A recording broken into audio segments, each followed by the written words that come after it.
اعوذ باللہ من الشیطان الرجیم، بسم اللہ الرحمن الرحیم۔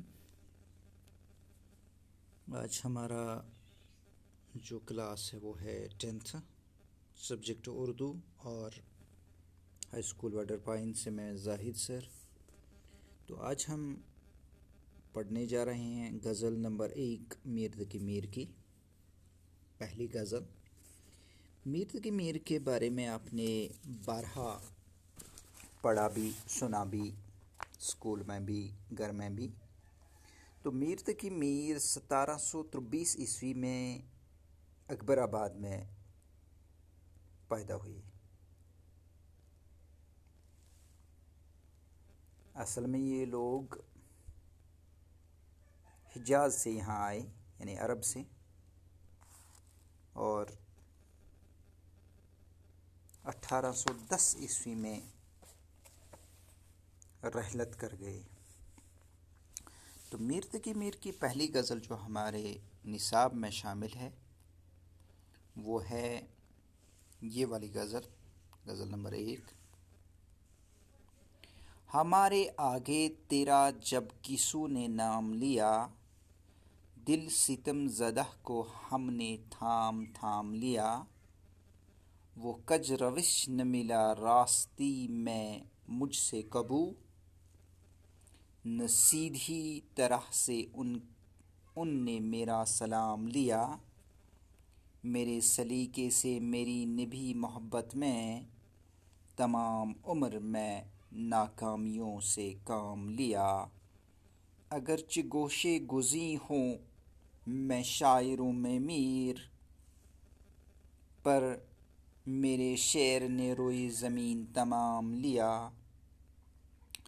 تو اس غزل میں کیا ہے کہ کچھ الفاظ ہے، اور اس میں اور ایک بات آپ کو ملے گی، وہ ہے پرانے الفاظ، پرانے اردو کے الفاظ آپ کو ملیں گے۔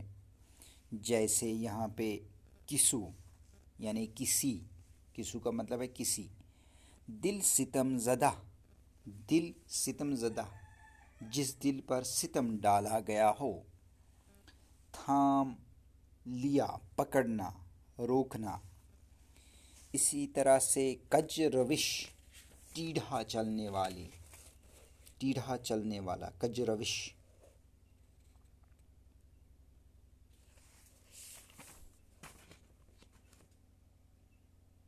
تو یہاں پہ کج روش ہے، ٹیڑھا چلنے والا۔ کبو کبھی، سلیقے سے اچھے سے، نبھی نبھانا، چلنا، کج روش ٹیڑھی چال والا، راستی درستی سے، نبھی کامیابی، کامیاب ہونا، تمام عمر ناکامیوں سے کام لیا، اگرچہ گوشے گزیں، گوشے گزیں کونے میں پڑا رہنا، روئے زمین، تمام زمین۔ تو یہ تھے چند الفاظ جو تھوڑے مشکل ہے اور پرانے اردو سے لیے گئے ہیں۔ اب ہم اس غزل کے اشعار پہ بات کریں گے، اشعار پہ بات کریں گے، تشریح کریں گے۔ تو پہلا شعر ہے،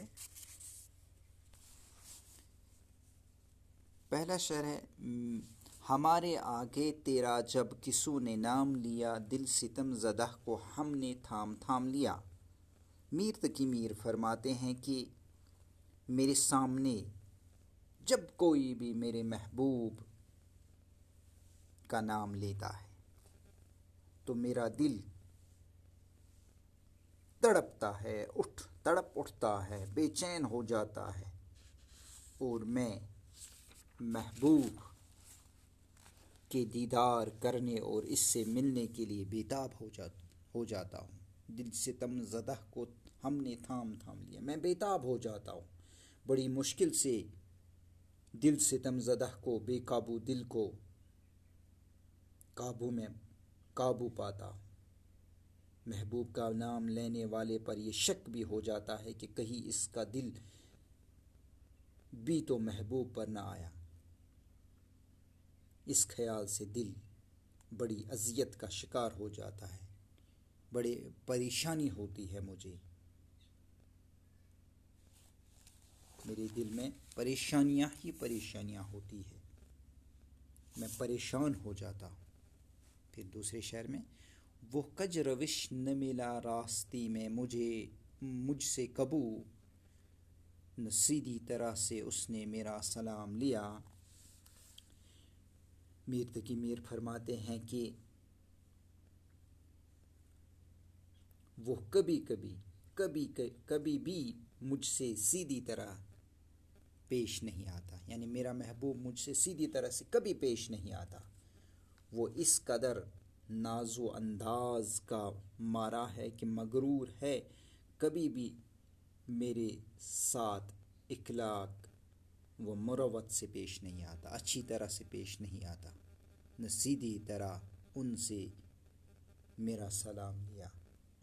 اگر کہیں گاہ بے گاہ ملاقات ہو جاتی ہے راستے میں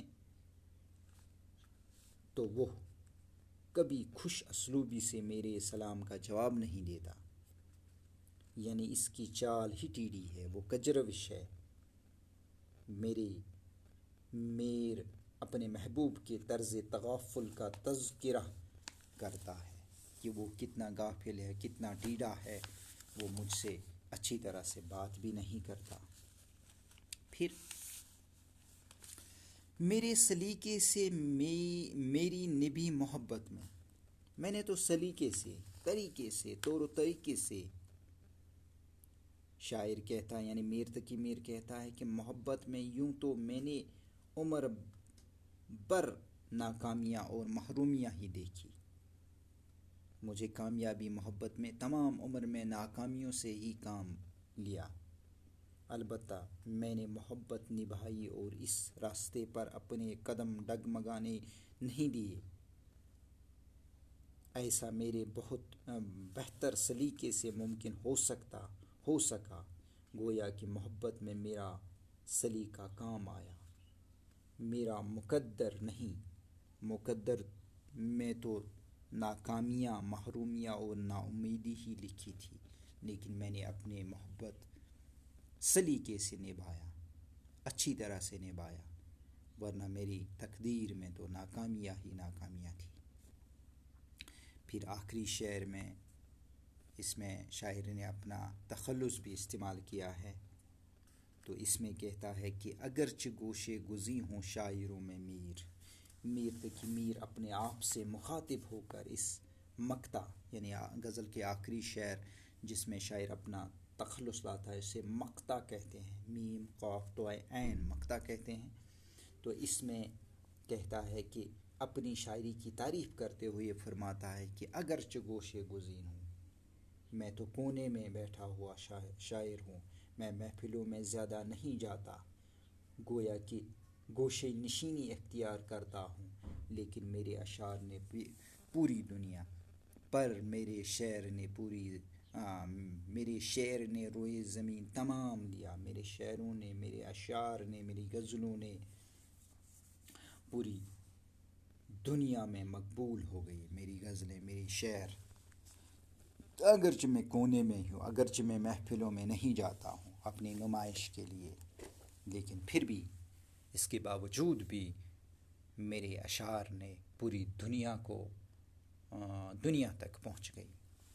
تو امید ہے کہ آپ کو یہ غزل پسند آئی ہوگی، اور اس میں جو شعر 2-4 ہے تو ان کو بھی غور سے آپ سنیں گے، کتاب سامنے رکھ کے مشکل الفاظ کے معنی بھی لکھیں گے، اور ساتھ ساتھ ہر شعر کی تشریح اپنی نوٹ بک پر نوٹ کریں گے۔ امید ہے۔ السلام علیکم۔